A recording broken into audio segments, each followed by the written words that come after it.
Hello, my name is Blake Burns. This is my video for our midterm project. Just going over the product that we were supposed to purchase and kind of analyze.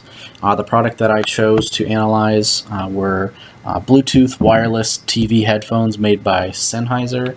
So here is just the headphones themselves. You can see there. Again, they have the padding on either side. Some of the suggestions that I made were that maybe make those just a little bit thicker. They are a little bit thin. Like you can kind of feel the plastic around your ears on those. They're not the most comfortable headphones to wear. Another thing that I noticed was that they're a little bit flimsy. You can kind of, like, I feel like if you kind of pulled too hard, that plastic is pretty thin on the top of there. It just doesn't seem like it's the most durable thing. I think I said in my paper that if you drop that on the ground, I almost feel like they could break pretty easily. There is kind of so on the left side you have your on-off switch, and then on this right side where you have a volume and then the tune, which I'll get back to that in just a second because that was one of my other main concerns of the product. So that's just the headphone piece of it. It comes with the charging dock that looks like this. On this one in particular, I thought that this was a really sleek design. It looked really good. It has like the metal piece here, so it looks really durable, where the headphones actually sit on top of to charge. And really that part of it, seems to look, it looks really good and it works really good. One thing that I did notice was that when you have the headphones on it and have it charging, there's a red charge button down here, and it's always red no matter if the headphones are fully charged or not. Whenever the headphones are sitting on the dock and the dock's plugged in, that light's always red, which I thought was kind of interesting, in that it could be a little bit confusing to people thinking that their headphones are continuously charging all the time. I'm not sure how big of a deal that would be to change that. The other thing I noticed as well with the charging dock itself, so it came with 3 different cords. One is the power cord that you just, the regular kind of AV power cord there. No issues with that. The other 2 cords were for, this is for like the AV component in the back of the television. So whatever you wanted to plug that into. The other cord,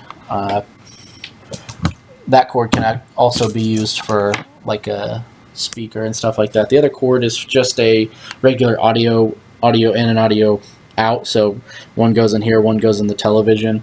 I thought it could be a little bit better for them to use like more of like a splitter device, something that you could for like the red and white output of the audio, use something that it kind of like those 2 pieces go into, and then you can use that into the audio out, so you don't have to include quite as much wiring, and it could be a little bit easier for consumers to use as well.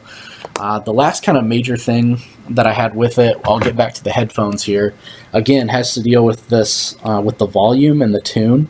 The volume works fine once you find the channel that you want, that you have to use the headphones on, the frequency. Once you plug there's nothing on the actual dock that says that you pick a channel that it's on. It must be just set at something.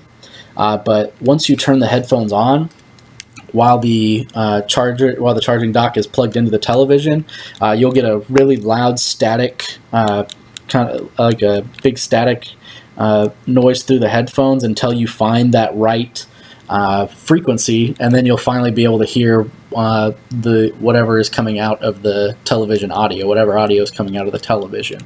And even if you just, it has to be at the exact perfect spot on this dial. If you move it even, just a fraction up or down, you're getting that huge static outburst from the headphones again. Most of the time that's just making me like throw them off of my head and have to find that again, which can be really annoying.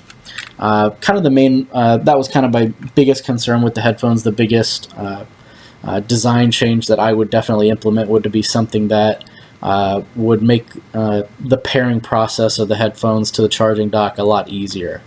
The main reason I bought this product was because I've lived with my fiance for about 4 years. I like to stay up late and watch television.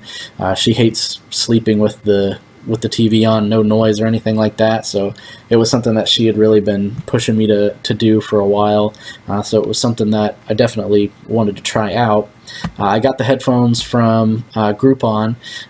They're originally around $80 to $100, but I got them for just about $49 on Groupon, which was I'm assuming was a really good deal on there.